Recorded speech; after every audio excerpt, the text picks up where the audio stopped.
사랑의 하나님 감사합니다. 주님께서 돌아가신 것이 우리를 위한 것임을 우리가 압니다. 그래서 하나님을 찬양할 수밖에 없고, 그래서 주님을 의지할 수밖에 없고 바라볼 수밖에 없습니다. 하나님, 우리의 삶의 주관자 되시며 은혜가 되시며 인도자가 되어 주셔서 참으로 감사합니다. 세상의 원리와 기준은 나에게 이익과 유익이 되지 않으면 떠나갑니다. 그러나 하나님 앞에 아무런 유익이 되지 못한 우리를 위하여 사랑하시되 끝까지 사랑하신 주님을 기억합니다. 그 하나님 앞에 감사하여 사는 우리들이 되게 하여 주옵소서. 이 시간에 하나님 말씀을 듣기 위하여 우리의 영혼의 무릎을 조아리게 하시고 영혼의 고개를 숙여 하나님 앞에 귀를 열 수 있도록 인도하여 주시되, 우리의 못남과 죄악으로 인하여 우리의 눈과 귀를 막지 않도록 인도하여 주시고, 주님의 은혜가 임재할 때에 우리의 마음 깊은 곳에 스며들어 열매를 맺을 수 있는 복단 시간 되게 인도하여 주시옵소서. 거룩하신 예수님의 이름으로 기도하옵나이다. 아멘. 오늘 말씀은 사도행전에 있는 말씀을 저희가 함께 보겠습니다. 사도행전 1장 1절에서 3절까지의 말씀입니다. 제가 가진 성경으로는 신약성경 187면에 있습니다. 신약성경 187면 사도행전 1장 1절에서 3절까지의 말씀을 저희가 세 구절밖에 되지 않으니까 한 목소리로 함께 읽어보도록 하겠습니다. 사도행전 1장 1절에서 3절 한 목소리로 함께 읽도록 하겠습니다. 시작. 데오빌로여, 내가 먼저 쓴 글에는 무릇 예수께서 행하시며 가르치시기를 시작하심부터 그가 택하신 사도들에게 성령으로 명하시고 승천하신 날까지의 일을 기록하였노라. 그가 고난 받으신 후에 또한 그들에게 확실한 많은 증거로 친히 살아 계심을 나타내사 40일 동안 그들에게 보이시며 하나님 나라의 일을 말씀하시니라. 아멘. 오늘은 부활주일입니다. 하나님은 그 택함받은 자녀들, 우리들을 위해서 구원하시는 그 일에 다른 어떠한 방법을 사용하지 않으시고 오직 우리가 주님이라고 고백하는 성자 하나님, 독생자 아들을 이 땅에 보내셔서 우리를 대신하여 죽게 하심으로 우리에 대한 구원을 이루셨습니다. 이런 주님의 십자가의 은혜를 묵상하다 보면 왜 하나님은 죄 짓는 하나님의 백성들, 자녀들을 태초의 말씀으로 지으신 그 능력으로 다시 만들지 않는가? 예를 들면 죄를 지었던 모든 인류의 사람들, 백성들을 노아의 홍수나 소돔과 고모라의 같은 그런 징벌로 그냥 죄 짓는 자들은 다 한 번에 죽이시고 없애버리고 다시 하나님의 마음에 드는 자들을 말씀으로 다시 창조하시면 되지 않았을까라는 생각을 합니다. 그러나 뜻밖의 하나님은 오히려 그러한 계획보다는 시간을 선택하시고 역사라는 것을 택하시고 과정이라는 것을 선택하시고 결국에는 하나님의 수고하심을 선택하여서 구원을 이루어내셨습니다. 그게 십자가의 부활 사건이란 것입니다. 기준과 책망과 평가와 구분에서 기다림과 사랑과 이해라는 인격과 관계로 들어오신 게 예수님의 사건입니다. 더 놀라운 것은 뭐냐면 이런 예수님께서 자신의 일을 진행하고 행하시는 이 과정 중에 자신이 어떠한 일을 하고 있는지 알아달라고 사람들에게 이해해 달라고 예수님 당시의 사람들을 이해시키거나 설득하여 말하지 않았다는 것이 참 놀라운 일입니다. 다만 주님은 하나님께서 보내신 그 일을 이루심으로 말미암아 구원을 이루어 나가십니다. 예수님을 따랐던 자들이 얼마나 예수님에 대해서 깊게 이해했는가, 그리고 얼마나 많은 사람들이 예수님을 따라왔는가의 여부로 주님께서는 십자가의 성공 여부를 따지지 않으셨습니다. 주님께서 십자가를 어떻게 이루셨냐면 한 가지의 방법밖에 있지 않았습니다. 그저 하나님께 순종하여 자신의 길을 끝마치셨던 것으로 십자가를 이루어내셨습니다. 성도의 길도 이와 같습니다. 교회의 길도 이와 같습니다. 성도로서 교회로서 누군가의 칭찬을 듣고 세상으로부터의 존경을 받거나 얼마나 많은 자들이 모이는가의 여부로 교회의 성공 여부와 성도의 성공 여부를 따지지 않습니다. 다만 성도로서의 삶은 하나님께서 주신 그 길과 하나님께서 주신 그 은혜의 길을 역사함으로 완료하고 완성하는 것, 그것이 성도와 교회로서의 하나님 앞에 칭찬받는 유일한 길입니다. 사람들에게 동의를 구하지 않고 십자가를 이루셨다라는 이 예수님의 사역은 비단 예수님을 배척했던 유대인들에게만 주셨던 말씀은 아니라 오히려 예수님을 따랐던 제자들에게도 있었던 똑같은 일이었습니다. 예수님께서 돌아가시는 그 순간까지도 예수님의 제자들, 예를 들면 야고보와 요한 이런 제자들은 예수님께서 하나님의 나라를 이루실 때에 우리 형제 한 명은 예수님의 우편에 앉게 해주고 한 명은 예수님의 좌편에 앉게 해주십시오 라고 말을 하죠. 예수님께서 어떻게 하나님의 나라를 이루어 가시는지 알지 못한다는 의미입니다. 이 말을 할 때에 주변에 있었던 다른 제자들은 또 그 말에 분개합니다. 저놈들 봐라. 이렇게 하나님의 나라에 대해서 열망을 가지고 있는 것처럼 보여줬던 그들마저도 예수님께서 실제로 돌아가실 때에는 모두 다 예수님을 도망가고 떠나버리죠. 이것처럼 예수님을 얼마나 이해하고 따라갔느냐가 십자가의 사역을 이루시는 결정적인 증거가 아니었다는 겁니다. 오늘 그거에 대한 잠깐 저희가 나눠보도록 하죠. 오늘 저희가 읽었던 본문은 사도행전 처음 1장 1절에서 3절에 있는 말씀인데 그 내용이 예수님의 고난과 부활의 내용으로 사도행전이 시작합니다. 그런데 그 내용 중에 예수님께서 부활하시고 승천하시기 전에 이 땅에서 40일 동안 무엇을 했는지 거기에 한마디로 힌트가 나와요. 예를 들면 3절 후반절 같은 데 보면 하나님의 나라의 일을 말씀해 주셨다 그렇게 표현해요.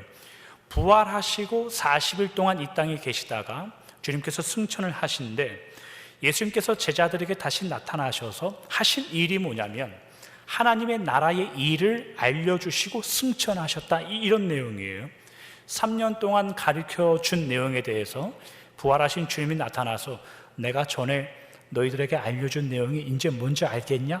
그런 말 하시는 게 아니라 내가 그때 이런 말 했는데 지금은 믿겠냐? 이렇게 확인하는 것이 아니라 예수님은 다만 하나님의 나라의 일을 부활이란 의미와 관계에서 무슨 의미인가를 설명하시고 승천하신다라는 내용입니다.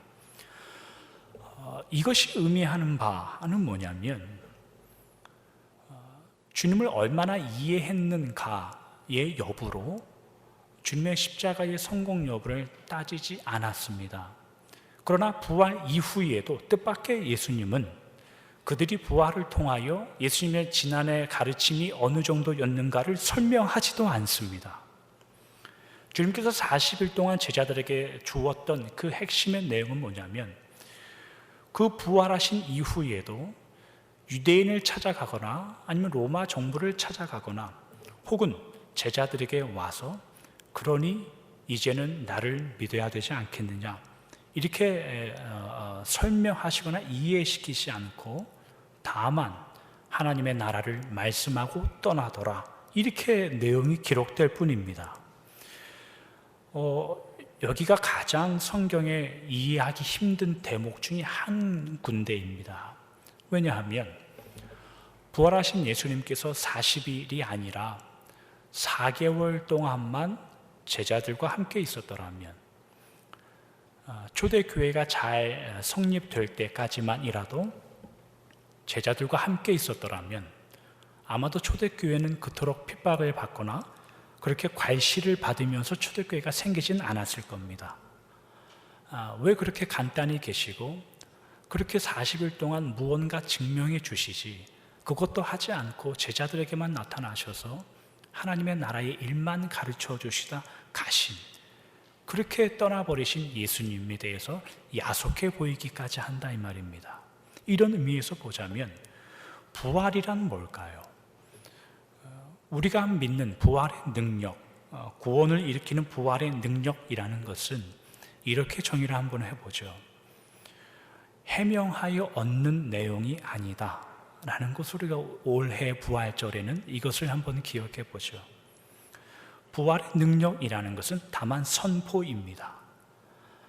부활의 능력이라는 것은 일어난 사건과 제자들이 가졌던 그 믿음, 일어난 사건과 우리가 지금 믿고 있는 부활의 믿음, 이 연결, 이 두 사건, 이 중간 사이에 예수님께서 해명과 설득이라는 것을 아무것도 넣어놓지 않습니다. 다만 일어난 사건과 다만 우리가 믿는 믿음, 이 양극단의 일만 성경에 기록할 뿐입니다. 예수님도 해명하지 않고 제자들도 해명하지 않습니다. 그래서 부활을 믿는다라는 것은 믿는 자들에게는 능력이라고 말하고, 그렇기 때문에 믿지 않는 자들에게는 미련함의 근거가 되는 겁니다. 이 이야기를 고린도전서 1장이 하는데 이런 성경 구절이 있습니다. 고린도전서 1장 23절 24절입니다. 우리는 십자가에 못 박힌 그리스도를 전하니 유대인에게는 거리끼는 것이요 이방인에게는 미련한 것이로되 오직 부르심을 받은 자들에게는 유대인이나 헬라인이나 그리스도는 하나님의 능력이요 하나님의 지혜니라. 오늘날의 그 세상 풍조의 가장 큰 흐름 중에 하나는 아마도 이성과 합리일 겁니다. 쉬운 말로 하면은 납득되어야 하고 증명되어야 됩니다. 그래야 믿을만 한 겁니다.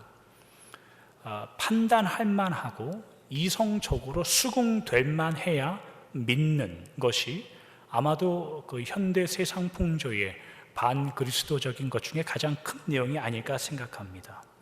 그래서 십자가는 누구에게는 거리끼는 것이 되고 누구에게는 능력이 된다, 그렇게 말하는 거죠. 이 세상 풍조라는 분위기는, 이 세상이라는 존재는 우리에게 늘 무엇을 질문을 하냐면 증명을 해봐라, 그것을 물어봅니다.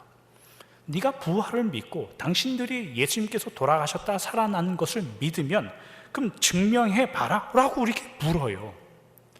근데 우리는 속 시원하게 대답할 것이 없습니다. 제가 여러분들에게 그렇게 물으면 여러분들은 속 시원하게 대답할 증명의 내용이 있습니까? 나 믿습니다, 그런 거 말고요.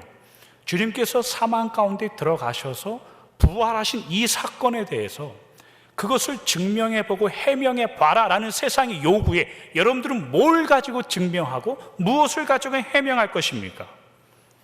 없습니다. 없는 게 답이에요. 왜 없을까요? 오늘 그것이 답이에요. 부활이라는 것은 주님께서 부활하신 이후에 제자들에게 증명하여 나타내신 것으로 주지 않았습니다. 초대교회에 부활이 어떻게 이루어지는 것에 대해서 해명하여 초대교회를 하나님께서 세우지 않았습니다. 그것을 우리가 질문을 받았을 때에 우리 스스로도 자꾸 그것을 해명하려고 하니까 머리가 아픈 거예요. 해명하려고 보니까 조급해지는 거예요. 그러니까 어떤 마음이 드냐면 어제 잠자다가 꿈을 꿨는데 시험지에 답이 적힌 것이 느닷없이 내 얼굴 앞으로 지나가더라, 이런 이야기가 하고 싶은 거예요. 어제 저녁에 열심히 기도하다 보니 복권 숫자 같기도 하고 같지 않은 것 같기도 한 것이 내 눈앞에서 왔다 갔다 하다, 이런 거라도 하고 싶은 거예요. 그런 거라도 해서 주님의 능력을 증명하고 싶은 유혹이 막 일어나죠. 근데 이런 거라도 있으면 다행인데 이런 거라도 없으면 그때부터는 나는 구원은 받았는가, 나는 부활을 정말로 믿고 있는 사람인가, 매일 걱정만 하고 산단 말이죠. 그러나 여러분, 구원이라는 것, 은혜라는 것은 나중에 한번 찾아보세요. 출애굽기 19장 4절 같은 데 보면 하나님이 우리를 독수리의 등에 업어 여기까지 데리고 왔다라고 나오고, 신명기 1장 31절 이런 데 보면 하나님께서 우리를 업어서 여기까지 왔다, 그렇게 이야기를 해요. 날개 등에 업혀오고 아버지 등에 타서 왔으니 우리가 믿는다라고 이야기할 때는 우리가 이전에는 어디에 있었고 지금이 어디에 있는지만 알 뿐이지 이게 어떤 과정을 거쳐와서 여기까지 왔는지 모릅니다. 그래서 어려운 거예요. 믿음이라는 것은 이전에 내가 어디에 속해 있었고 지금은 어디에 속해 있는지는 알겠는데 너 어떻게 여기까지 왔냐 물어보면은 거기에 마땅한 대답할 거리가 없는 거예요. 다만 하나님의 은혜였다라고 말할 수밖에 없어요. 주님께서 우리를 손을 잡고 옆에 아장아장 걷게 하셔서 같은 걸음을 걷다가 여기까지 왔으면 뒤를 되돌아봐서 내가 어떤 과정을 거쳐서 부활을 믿게 되었고 어떤 과정을 거쳐서 믿음이 생기게 되었다라고 이야기하고 싶은데 하나님은 아예 등에 업고 오고 독수리 등에 엎어서 가져왔다고 하니 그 경험을 우리는 잘 모른다 이 말입니다. 사도 바울 선생님이 이 이야기를 언제 하냐면 디모데전서 1장에 가면 사도 바울 선생님이 기가 막힌 자신의 간증을 하는 장면이 나와요. 디모데전서 1장 12절에서 16절까지의 말씀입니다. 나를 능하게 하신 그리스도 예수 우리 주께 내가 감사함은 나를 충성되이 여겨 내게 직분을 맡기심이니 내가 전에는 비방자요 박해자요 폭행자였으나 도리어 국류를 입은 것은 내가 믿지 아니할 때에 알지 못하고 행하였음이라. 우리 주의 은혜가 그리스도 예수 안에 있는 믿음과 사랑과 함께 넘치도록 풍성하였도다. 예수님께서 바울이 충성하도록 직분을 맡기셨다라는 내용인데 바울이 자신을 뭐라고 이야기하냐면 이전에 나는 비방자였다. 그리고 박해하는 자였고 폭행하는 자였다라고 말하는데 그 이후에 나오는 구절이 뭐냐면 도리어 내가 긍휼과 은혜와 사랑을 입은 것은 이렇게 내용이 나온단 말이죠. 비방자이고 폭행자일 때와 내가 긍휼을 입어 믿음과 사랑을 전하는 자로 지금 서 있는 이 내 모습, 이 중간 사이에 바울은 어떠한 모습의 내용도 늘 끼워놓지 않습니다. 그 뒤에 계속해서 15절, 16절은 이런 구절이 나옵니다. mit보다 모든 사람이 받을 만한 이 말이요 그리스도 예수께서 죄인을 구원하시려고 세상에 임하셨다 하였도다. 죄인 중에 내가 괴순이라. 그러나 내가 긍휼을 입은 까닭은 예수 그리스도께서 내게 먼저 일체 오래 참으심을 보이사 후에 주를 믿어 영생 얻는 자들에게 본이 되게 하려 하심이라. 나는 죄인 중에 괴수였다는 바울의 고백이 나오고 그 다음에 느닷없이 무슨 내용이 나오냐면 내가 긍휼을 입은 까닭은 이렇게 이야기가 진행됩니다. 그 중간에 바울에게 어떤 일이 있었는지 성경은 기록하지 않습니다. 우리가 잘 아는 사도행전 9장이지만 우리가 살펴보겠지만 그 중간에 내가 죄인 중에 괴수였지만 그러나 하나님께 은혜를 받기 위하여 무엇까지도 했다라는 것이 그 안에 들어있으면 오히려 우리는 신앙생활이 편할지도 모릅니다. 그렇게 했더니 은혜를 받고 그렇게 했더니 긍휼을 받더라. 기도를 했더니 철야를 했더니 40일을 금식기도 했더니 라는 바울이 비방자요 폭행자요 죄인 중에 괴수였을 때 하나님께 긍휼을 받을 만한 어떠한 행동과 일이 그 안에 내용이 끼어 있으면 좋겠는데 그게 들어있지 않단 말이죠. 바울도 모릅니다. 뭘 모르냐면 그 전의 자리에서 왜 내가 지금의 자리에 있게 되었는지 오직 하나님의 은혜 밖에는 설명한 길이 없는 바울은 늘 그렇게 이야기한단 말이죠. 지난 21일 동안 저희 교회가 그 사순절 특별 새벽 기도를 했습니다. 이 이야기를 안 하고 넘어갈 수가 없습니다.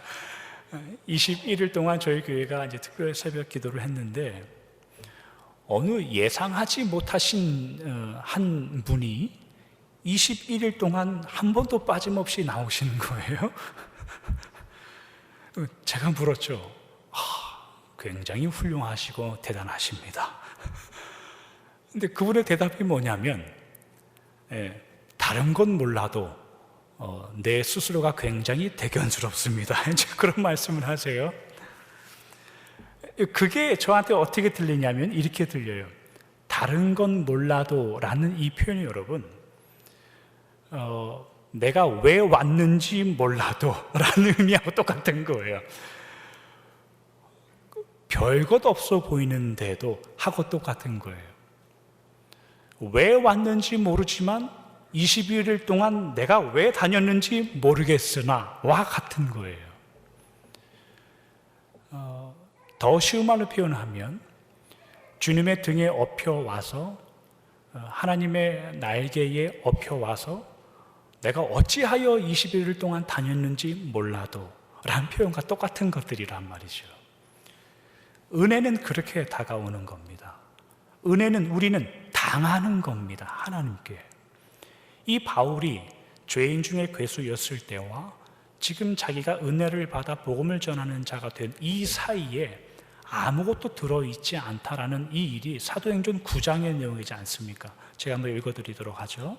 사도행전 9장 1절에서 5절에 있는 말씀입니다. 사울이 주의 제자들에 대하여 여전히 위협과 살기가 등등하여 대제사장에게 가서 다메섹 여러 회당에 가져갈 공문을 청하니 이는 만일 그 도를 따르는 사람을 만나면 남녀를 막론하고 결박하여 예루살렘으로 잡아오려 함이라. 사울이 길을 가다가 다메섹에 가까이 이르더니 호련히 하늘로부터 빛이 그를 둘러 비추는지라. 땅에 엎드려져 들음에 소리가 있어 이르시되 사울아 사울아 네가 어찌하여 나를 박해하느냐 하시거늘 답하되 주여 누구시니이까 이르시되 나는 네가 박해하는 예수라. 사도 바울은 기세가 등등하여 예수님을 믿는 자들을 죽이려고 공문을 가지고 다메섹으로 가는 길에 예수님을 만나 사도가 됩니다. 복음을 전하는 자가 됩니다. 바울에게 있어서 간증의 내용은 무엇일까요? 사도 바울이 주님을 만난 그때의 기억의 간증은 뭘까요? 나는 주님을 죽이러 가는 길에 주님을 만났다. 나는 교회를 죽이기 위하여 가는 길에 주님을 만났다. 교회를 핍박하고 성도를 죽이기 위하여 가는 길에 주님을 만났다. 밖에 남지 않습니다. 주님을 만나기 위하여 간구하여 노력하고 소원하였더니 주님께서 만나주셨다. 이렇게 사도 바울은 만나지 않고 그렇게 고백으로 남아있지 않습니다. 사도 바울에게 구원은 그렇게 임하였고 부르심은 그렇게 왔습니다. 그래서 사도 바울에게 간증과 주님을 만난다라는 이 사실에 대해서 그는 자랑으로 남아있지 않습니다. 어디 가서 주님을 어떻게 만났습니까? 물어보면 사도 바울은 잠잠할 겁니다. 거기에 자랑할 만한 내용이 없으니 주님의 은혜와 우리가 주님을 믿는다라는 이것은 그러한 관계가 있습니다. 오늘은 부활주일입니다.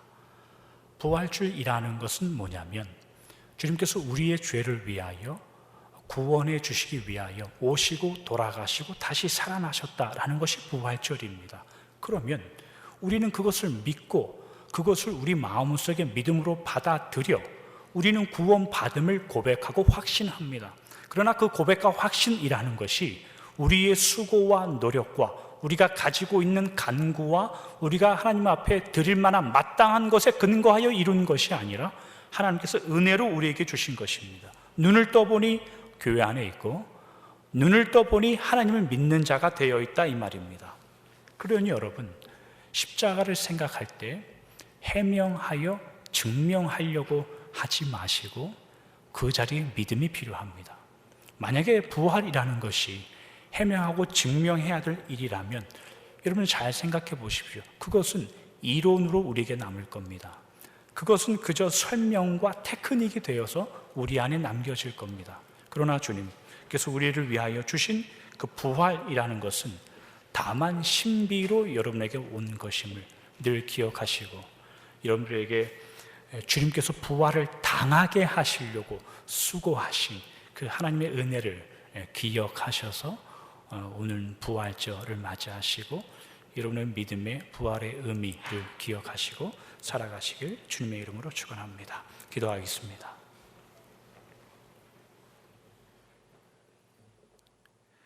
사랑의 하나님 감사합니다.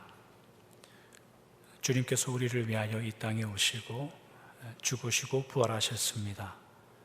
그 일을 행하실 때에 사람들을 설득하시고 알아달라, 이해해달라라고 하신 것이 아니라 주님은 그저 그 길을 가셨습니다.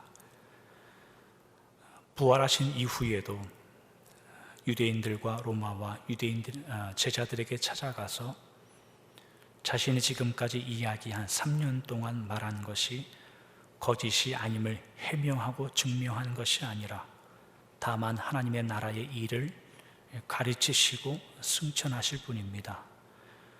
우리가 하나님을 믿고 부활을 믿는다라고 이야기할 때 이 원리가 우리의 삶 속에 믿음에 적용된다는 것을 우리가 기억합니다.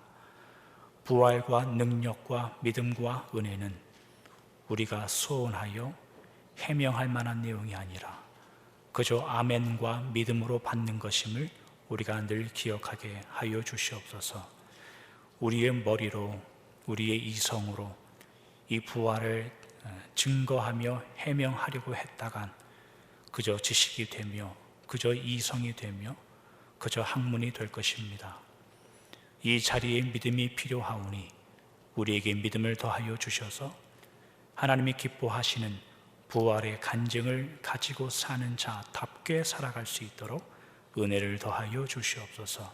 주님, 우리의 심령 가운데 아직도 이 부활의 증거와 신앙이 심겨지지 않은 우리의 지체들이 있다면 하나님 그들에게 찾아오시고 부활을 당하며 체험하며 경험할 수 있도록 인도하여 주시되 하나님의 은혜와 구원이 심겨질 수 있도록 역사하여 주시옵소서. 거룩하신 예수님의 이름으로 기도하옵나이다. 아멘.